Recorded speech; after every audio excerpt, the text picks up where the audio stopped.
ብዙዎቻችሁ በኮመንት ላይ ለመደበኛ ስራ አለን ብላችሁኝ በጠየቃችሁኝ መሰረት በዚህ ቪዲዮ መደበኛ ፓስፖርት በአዲሱ የኢሚግሬሽን ሲስተም እንዴት መሙላት እንደሚቻል በዚህ ቪዲዮ ስቴፕ ባይ ስቴፕ አሳያችኋለሁ። ቪዲዮውን እስከ መጨረሻ ማየት እንዳትረሱ። ለዚህ ቻናል አዲስ የሆናችሁ ይህንን ቻናል ሰብስክራይብ በማድረግ እንዲሁም ቪዲዮ ስለሚጠቅማችሁ ላይክ እንድታደርጉ ጠይቃችኋለሁ። ሌላው ላይክ ስታደርጉ ለብዙ ሰዎች ቪዲዮ እንዲደርስና ብዙ እይታ እንዲኖረው ስለሚረዳኝ ቪዲዮ ላይክ እያደረጋችሁ እንድትጀምሩ በትህትና ጠይቃችኋለሁ። እንዲሁም ይሄ ቪዲዮ ይጠቅማሉ ብላችሁ ለምታስቡት ሰው ሼር አድርጉለት። እንዲሁም ሀሳብና አስተያየት ካላችሁ በኮሜንት ሴክሽን ላይ አስቀምጡልኝ። ጥያቄም ካላችሁ አስቀምጡ፣ ለእያንዳንዳችሁ ሪፕላይ ያደርጋለሁ። ወደ ቪዲዮ እንሂድ። በመጀመሪያ ደረጃ ጉግል ክሮም እንከፍታለን። immigration.gov.et ብለን ሰርች እናደርጋለን። እዚህ ጋር የምታዩት ሁለተኛ ምርጫ ላይ ያለውን ኢሚግሬሽን ኤንድ ሲቲዝንሺፕ ሰርቪስ የሚለውን ክሊክ እናደርጋለን። እንደምታዩት ኦፊሻል ፔጃቸው ላይ ይወስደናል። በቀኝ በኩል አፕላይ የምትላለች እሷን ስንነካ ወደዚህኛው ፔጅ ሪዳይሬክት ያደርገናል። ሴኩሪቲ ቬሪፊኬሽን እስኪጨርስ ድረስ የተወሰነ ሰዓት የተወሰነ ደቂቃ የተወሰነ ሰከንድ እንጠብቃለን። ቬሪፋይ አድርጎ እንደጨረሰ ይሄኛውን ሆም ፔጅ በዚህ መሰረት ያሳየናል። ስለዚህ እኛውን አካውንት ስለሌለን መጀመሪያ የምናደርገው ምንድነው ሬጂስተር ነው የምናደርገው። አካውንት ክሬት እናደርጋለን ማለት ነው። ስለዚህ ሬጂስተር የሚለውን ክሊክ እናደርጋለን። እዚህ ጋር አይዴንቲፊኬሽን ነምበር ያስመርጠናል። ገቨርንመንት አይዴንቲፊኬሽን ነምበር ነው የምንመርጠው ወይም ደግሞ የቀበሌ አይዲ ማለት ነው። አይዴንቲፊኬሽን ነምበሩን እዚህ ጋር እናስገባለን። ሰርች ስንለው ሰርች ሰክሰስፉሊ የሚል ያመጣል።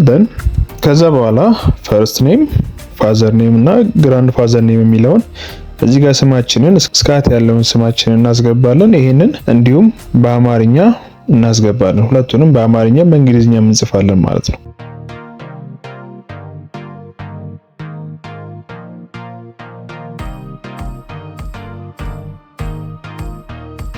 ይሄን ከጨረስን በኋላ መተን እዚህ ጋር በርዝ ዴት ሰሌክት እናደርጋለን። ባይ ዘ ዌይ አስቸኳይ ፓስፖርት ላይ ከምንሞላው ጋር ተመሳሳይ ስቴፕ ነው ያለው።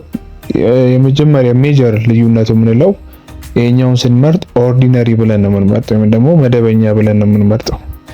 ስለዚህ እዚህ ጋር የተወለድንበትን ቀን እንመርጣለን። በግራ በኩል የምታዩት ዲኬድ የሚላል።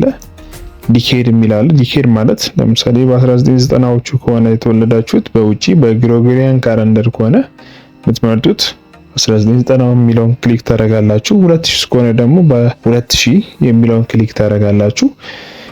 በዛ መካከል ያለውን ዓመተ ምህረት ነው የሚያስመርጣችሁ። ለምሳሌ በ1990 ካላችሁት ከ1990 እስከ 2000 ዓመተ ምህረት ያለውን ኦፕሽን ያመጣላችኋል ማለት ነው። ስለዚህ በዛ መካከል ሬንጃችሁ በዛ መካከል ከሆነ 1990 ትላላችሁ ማለት ነው። ስለዚህ የእናንተን ዓመተ ምህረት በዛ መሰረት ክሊክ እያደረጋችሁ ማስተካከል ትችላላችሁ። ከዛን ዓመትና ወር የሚለውን እንሞላለን። ቀኑንም እዚህ ጋር ሰሌክት እናደርግና መጨረሻ ላይ እቺኛዋ በቀኝ በኩል ያለችዋን አክሴፕት የምትለዋን በተን ክሊክ እናደርጋለን ማለት ነው።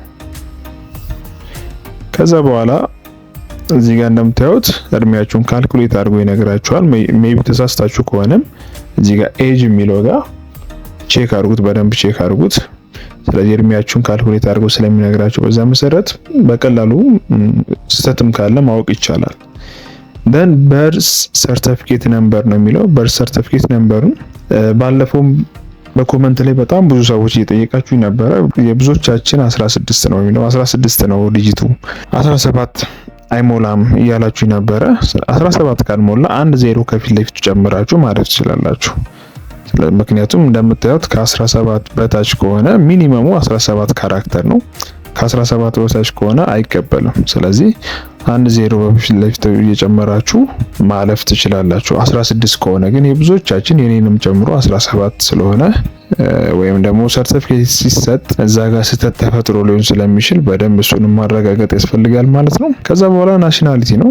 ናሽናሊቲ የሚለውን ኢትዮጵያ የሚለውን እንመርጥና እሱን እናልፋለን። ሴክስ እንመርጣለን። ኢሜል አድሬሳችንን ካስገባን በኋላ ኢሜል አድሬሳችንን ቫሊዴት እናደርጋለን። ቫሊዴት የምናደርገው ለምንድን ነው? የኛ ትክክለኛ ኢሜል አድሬስ ለመሆን ኮንፊርም ለማድረግ። ስለዚህ ቫሊዴት የሚለውን ከነካን በኋላ ኦቲፒ ሜሴጅ ይገባል። እሱን ገብተን ቁጥሩን መተን እዚህ ጋር እናስገባለን ማለት ነው። ካልገባ ደግሞ ካስቸገረን ሪሴንድ የሚለውን በተን እየነካን ከእንደገና እንዲልክልን ማድረግ እንችላለን። እዚህ ጋር እንደምታዩት ለኔ ገብቷል። ስለዚህ ነምበሩን ኮፒ አደረግና ወይም ደግሞ ነምበሩን ሸምድጄ አስገባለሁ ማለት ነው። እንደምታዩት ኦቲፒ ሰክሰስፉሊ ቫሊዴትድ የሚል ሜሴጅ ያመጣል ማለት ነው።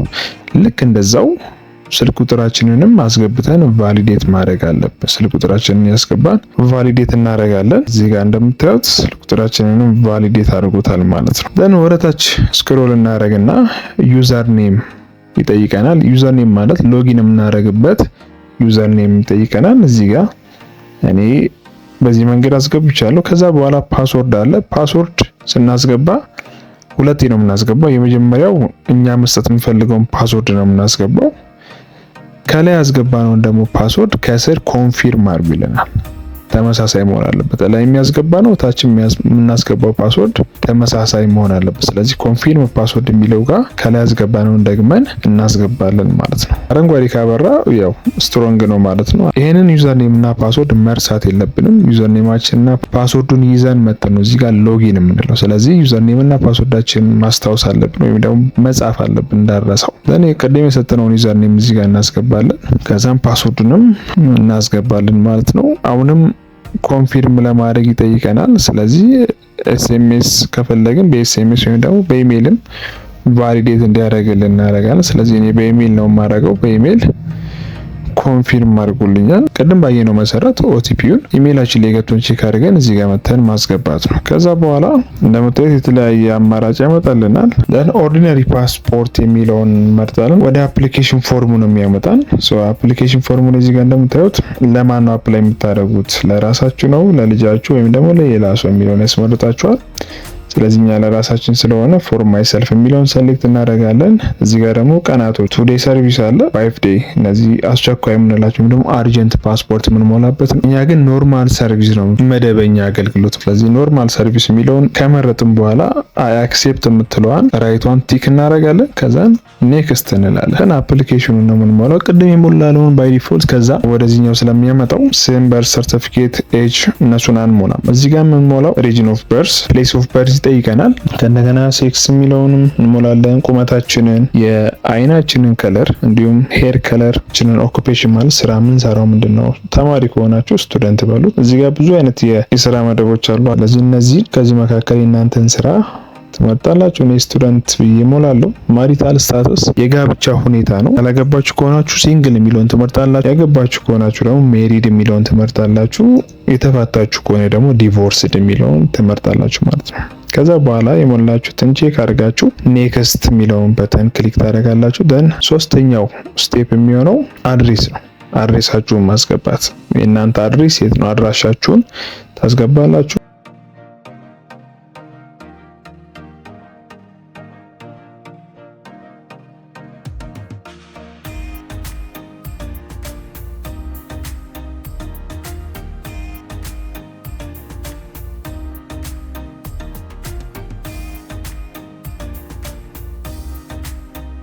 ሁለተኛው ግን ኦፕሽናል ስለሆነ ሁለተኛውን መተው ትችላላችሁ፣ ወይም በቀኝ በኩል ያለውን ፎርም አለመሙላት ትችላላችሁ ማለት ነው።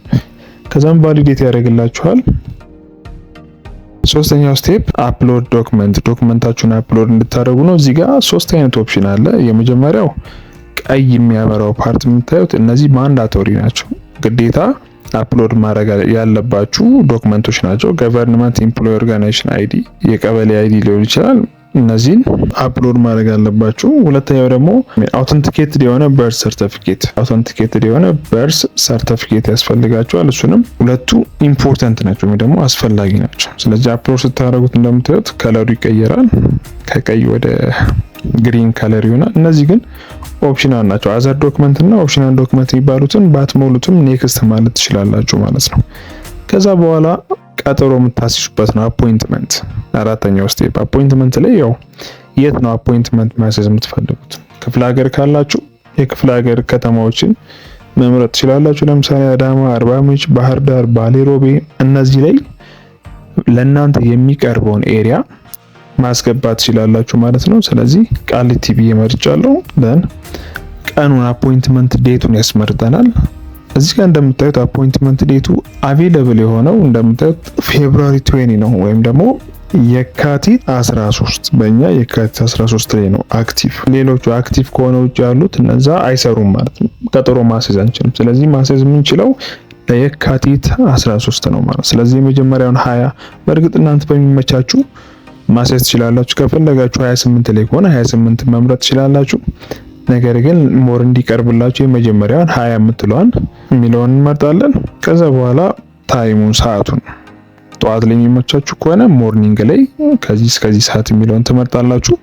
ከሰዓት ላይ ደግሞ ከሆነ ከዚህ እስከዚህ የሚለውንም ከሰዓት አፍተርኑን ላይ ሰሌክት ማድረግ ትችላላችሁ ማለት ነው። መጨረሻ ላይ እንደምታዩት የሞላነውን ኢንፎርሜሽን በዚህ መንገድ ሎድ አድርጎ ያሳየናል ማለት ነው። እስካሁን ድረስ የሞላነውን ኢንፎርሜሽን ዲስፕሌይ ያደርግልናል ማለት ነው። ከዛ በኋላ የሚኖረው የመጨረሻው ስቴፕ ክፍያ መፈጸም ነው። ስለዚህ ክፍያ ለመፈጸም የሚቀጥለውን ስቴፕ መከተል አለባችሁ። እዚህ ጋር ስክሪኑ ላይ የምታዩት የ20 ሺህ ብር ነው የሚለው፣ ነገር ግን እኛ መደበኛ ስለሆነ የሞላ ነው 5000 ብር የሚል ነው የሚያመጣልን። ሶ ይሄኛው ኔትወርክ ስላስቸገረኝ የባለፈውን ስቴፕ ነው በዚህ ላይ ደገምኩላችሁ። ነገር ግን እዚህ ጋር ለውጡ ምንድነው ተመሳሳይ የሆነ ስቴፕ ነው የሚጠቀመው። ከዛ ጋር ያለው ልዩነት የብር ልዩነት ብቻ ነው ማለት። ስለዚህ በዚህ ተመሳሳይ ስቴፕ መሰረት መክፈል ትችላላችሁ። ይሄንን ስቴፕ ተከትላችሁ መፈጸም ትችላላችሁ ስላለብን ነው።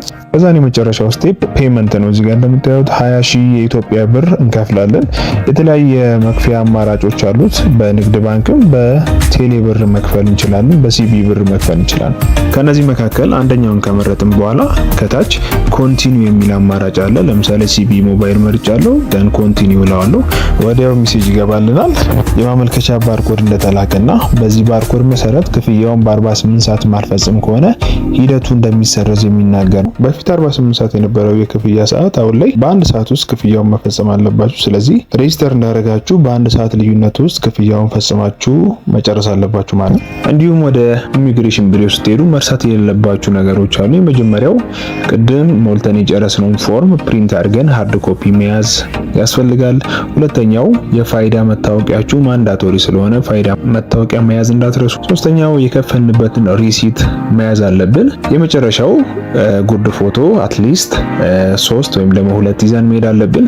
እንዲሁም ይህን አገልግሎት የምታገኙት ጎተራ የሚገኘው የኢሚግሬሽን ቢሮ ብቻ እንደሆነ እንድታውቁ ይሁን። በእርግጠኝነት በዚህ ቪዲዮ ብዙ እንደተጠቀማችሁ አምናለሁ። በቀጣይም እንደዚህ አይነት አዳዲስ መረጃዎች ሲለቀቁ፣ በተለይ ከፓስፖርት ከኢሚግሬሽን ጋር በተያያዘ ኢንፎርሜሽኖች ሲለቀቁ ወዲያው ስለምለቅላችሁ ይህንን ቻናል ሰብስክራይብ እንድታደርጉ እንዲሁም ይህ ቪዲዮ ከተጠቀማችሁ ደግሞ ላይክ፣ ሼር እንድታደርጉት እንዲሁም ኮመንታችሁን እንድጽፉ ጠይቃችኋለሁ። በቀጣይ ቪዲዮ እስክንገናኝ ቻው።